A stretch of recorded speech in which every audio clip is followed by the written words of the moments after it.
राणा साहब को भी मैं नहीं जानता था, क्योंकि काम पड़ा ही नहीं, पहले वकालत करता था। वकील के हिसाब से कुछ लोग कोई मेरे पास कोई कचहरी में केस के लिए आए, कोई किसी का मुकदमा लड़ा, वो सिर्फ थोड़ा बहुत जानते थे, उसके अलावा कोई नहीं था। फिर भी बिना जान पहचान के, बिना कोई आधार के, बिना कुछ मेरे काम के लिए आप लोगों ने मुझे मौका दिया। इससे ज़्यादा और मेरे जीवन के लिए क्या हो सकता है? कुछ हो नहीं सकता। तो मैं यही कहता हूँ कि आप लोगों ने बहुत दिया, मैंने उसके बदले में आपको उतना नहीं दिया। उदयराज जी साहब ने इस मौके पर बुलाया,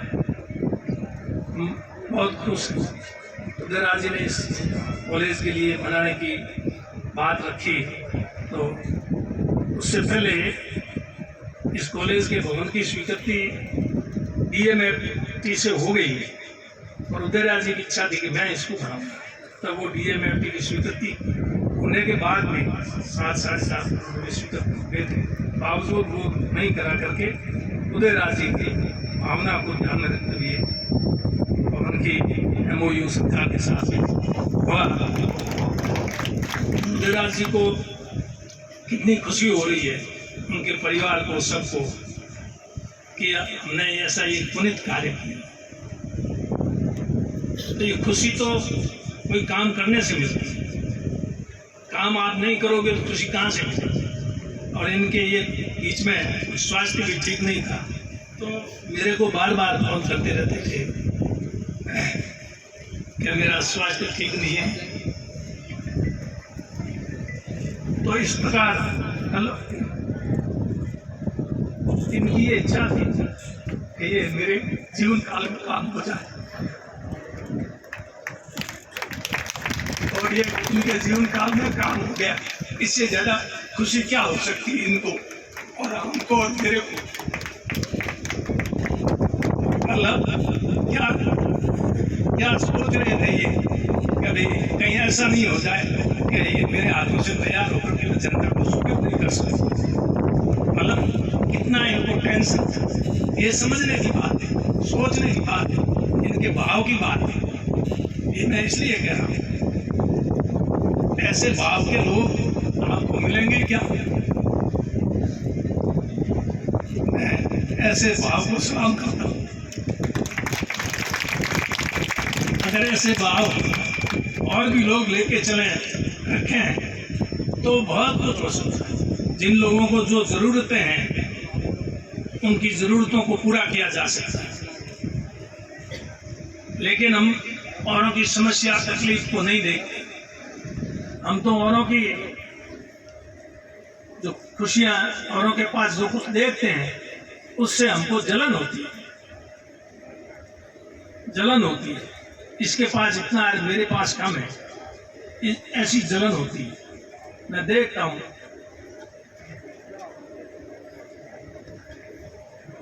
बहुत सी बार, अभी राणा साहब कह रहे थे सफर का बहुत काम पड़ता है। सफर करता हूँ, गाड़ियों के पीछे लिखा रहता है इंसान अपने दुख से दुखी नहीं है, औरों के सुख से दुखी है। ये गाड़ियों के पीछे लिखा रहता है, और ये कुछ मायने में सही भी है।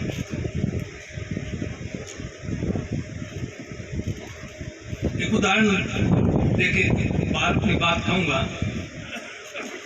एक व्यक्ति ने भगवान की आराधना की, भगवान प्रसन्न हुए और उसके सामने आकर के हाजिर हो गए।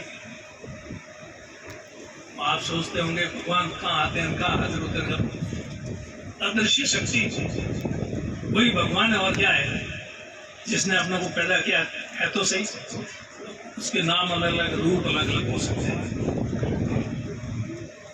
आगे प्रकट हुए, उससे भक्त से कहा, अपने भक्त से, कभी तेरे को क्या चाहिए? जो चाहिए मैं देने के लिए तेरे यहाँ उपस्थित हुआ, और तू मांग ले, जो मांगेगा वो मैं दे दूंगा, आज देने के लिए तैयार। उसने देखा ठीक है, वहां देने के लिए आए, मांगने के लिए, पर उन भगवान ने एक बात और उसके साथ कह दी, तेरे को दे दूंगा और तेरे से दुगना तेरे पड़ोसी को दे दूंगा। वो आदमी चिंता में पड़ गया, दुखी होने लगा। भगवान आ गए, उसके बाद फिर भी वो दुखी हो रहा है और भगवान देने के लिए आए, ये भी कह दिया भगवान ने कि तेरे को देने के लिए आया हूँ, दे। लेकिन वो दुखी होने लगा कि ये कैसी मेरी तपस्या, क्या तपस्या की, क्या भगवान आए मुझे देने के लिए, क्या दे रहे हैं, क्या मेरे को क्या कर रहे हैं, मेरे को दे रहे हैं उससे दुगना तो मेरे पड़ोसी को दे रहे हैं। तब उसने कहा, बताता हूँ सोच के। तो फिर उसने भगवान से क्या कहा, जो भगवान से कहा वो होता था। उसने भगवान से कहा कि मेरी एक आंख फूट जानी चाहिए। तो भगवान को उसकी दोनों आंखें फोड़नी पड़ेगी, नहीं फोड़नी पड़ेगी। भगवान ने कहा दुगना दूंगा, दुगना तो यही होता है। फिर मेरे घर के आगे एक बेरी होनी चाहिए, हुआ बेरी कर दो। तो अंधा आदमी लकड़ी के चारे से चलता है, बुजुर्ग हो जाते हैं, दिखता नहीं तो वो भी लकड़ी से सारे चलने की कोशिश करते। तो आगे देखेगा कि खड्डा है, वो देखेगा इधर खड्डा है तो दूसरी तरफ चले, दूसरी तरफ भी खड्डा, दूसरा क्या मिलेगा, दे अंदर। ये सोच भी है, ऐसा नहीं है कि ऐसी सोच नहीं है, मैं सबकी नहीं कहता, लेकिन ऐसी सोच के भी व्यक्ति इस धरती पर है, हमारे समाज में है। और दूसरी ऐसी सोच के जैसा उदयराज जी की सोच है, गांधी परिवार की सोच है, और लोग भी है ऐसे। तो ये हमारे आदर्श, इनसे सीखने की जरूरत है। इनसे हम सीखें तो ठीक है। उदयराज जी ने अपनी पूरी सेवा दी बैंक में, मुझे ध्यान है ना, आपको सबको ध्यान है, ईमानदारी से सेवा दी। आजकल सरकारी सेवा भी ईमानदारी से करना ये भी बहुत कठिन काम है, बहुत ही कठिन है। लेकिन इन्होंने पूरी जिंदगी ईमानदारी से अपनी सेवाएं दी। इसमें कोई बैंक जैसी संस्था में, उसी का परिणाम है। आज कह रहे थे ये कि मेरे ग्राहक भी यहाँ आए, ग्राहक आए, आपने उनसे बिना पैसे निस्वार्थ भाव से उनका काम किया, तब आएगी ग्राहक। उदयराज जी आप उसमें पैसे कर लेते तो वो आज एक भी ग्राहक नहीं आता यार। उसमें तो वो उनकी देने ही पड़ते, काम कराना था, लेकिन आज नहीं।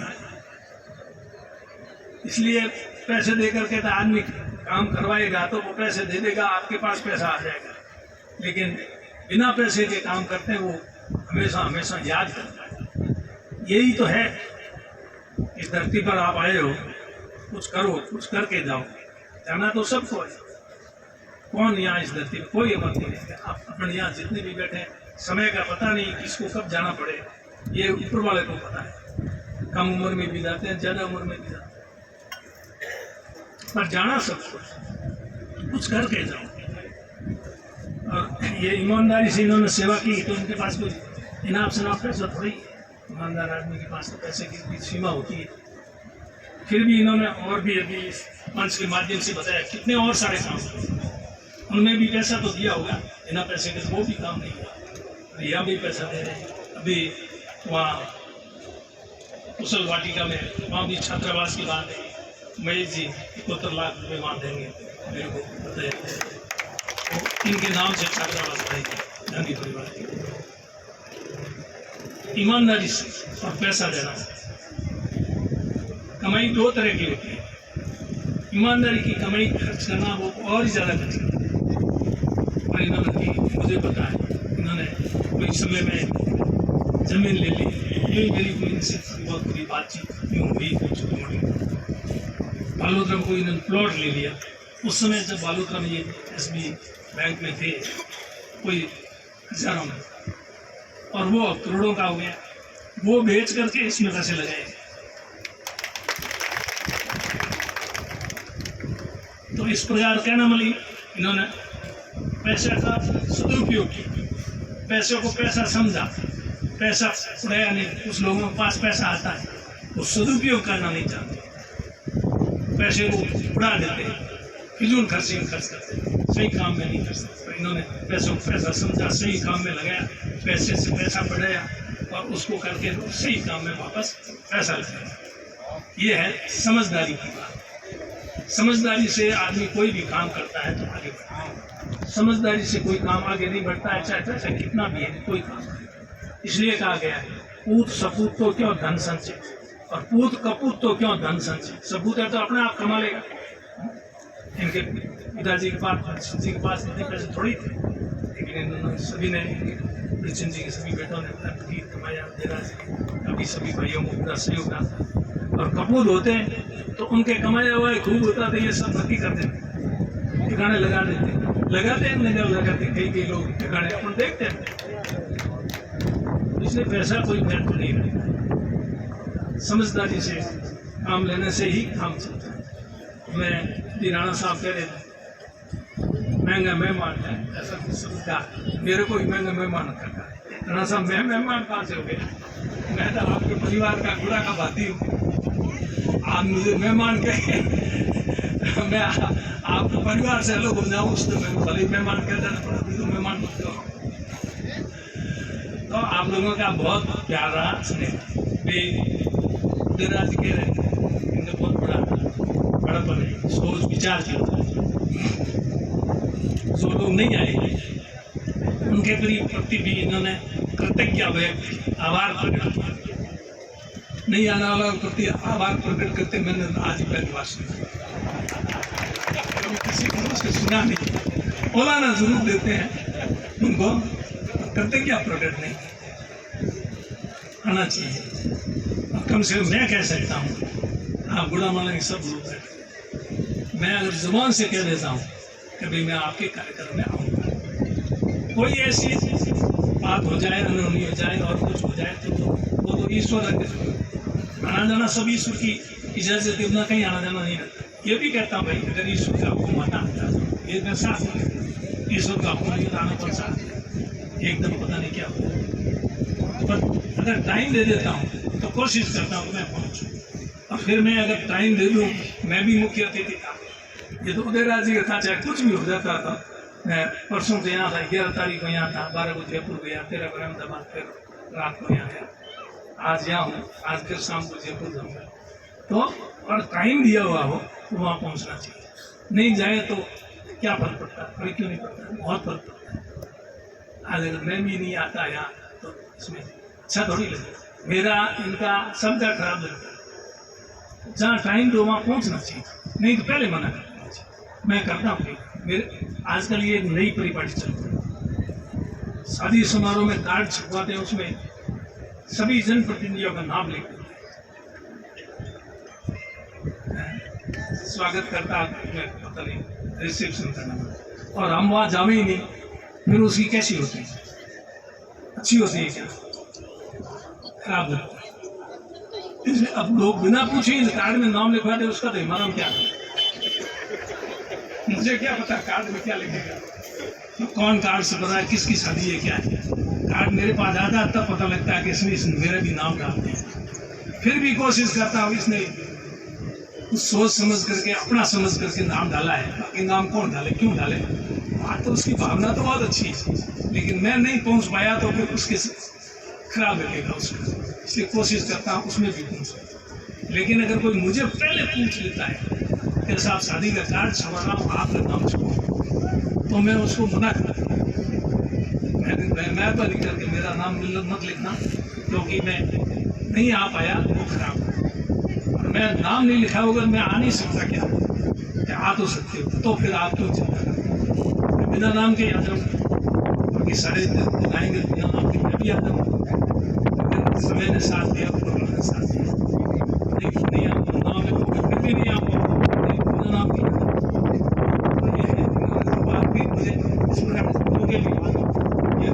इसमें खास करके जैसे जैसे समारोह,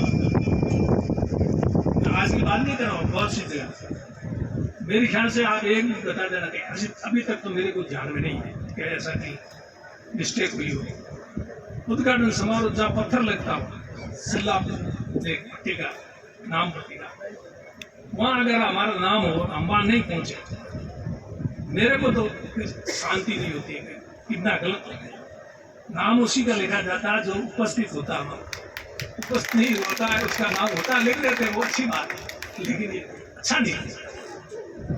ये इन्होंने धन्यवाद दिया, अच्छी बात है, करना चाहिए। पता नहीं क्या काम हो गया, मेरे को नहीं मालूम, मैंने पूछा गया, फोन तो किया था, आपको उसको पता है या फिर पहले भी बता देना, एक दिन 2 दिन पहले, एक दिन पहले भी हम नहीं पाएंगे, इसलिए पट्टी का हमारा नाम अच्छा नहीं लगेगा।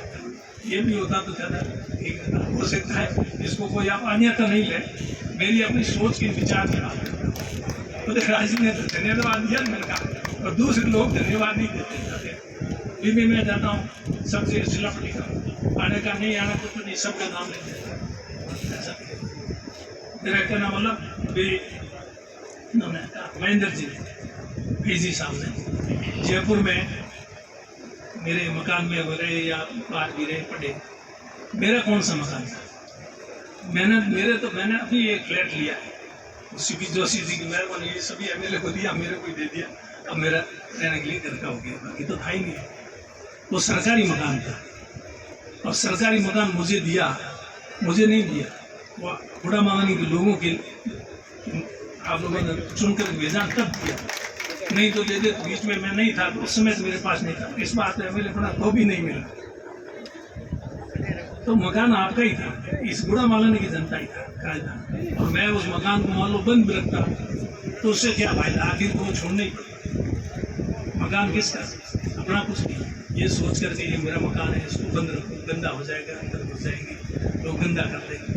अगर ऐसा सोचेंगे तो राजनीति में तो सब तरह के लोग आते हैं, सब तरह को उनको साथ रखना पड़ता है। मैंने थोड़ा समय कम लेना था, लेकिन थोड़ा ज़्यादा ले लिया, कुछ अंतिम वक्ता था, इसलिए अंतिम वक्ता वो थोड़ी छूट पड़ती है।